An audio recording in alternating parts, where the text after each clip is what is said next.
Fresh set of downs again for the Rams. This time Palladino runs into his own blocker. New career high and into the Lehigh secondary.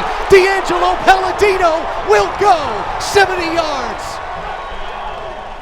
The football field, where 300-pound men barrel into each other play after play, hit after hit after hit.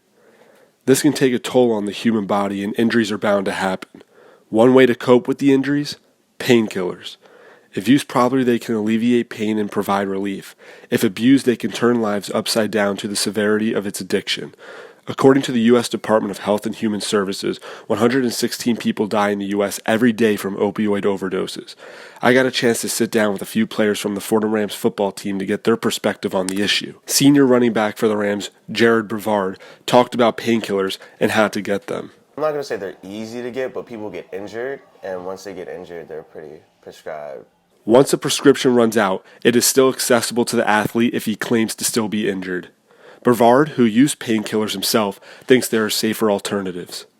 I broke my leg, and I got prescribed painkillers, and I would say that I personally prefer marijuana over painkillers because I could see how addicting painkillers are. Some student athletes turn to marijuana as an alternative to painkillers.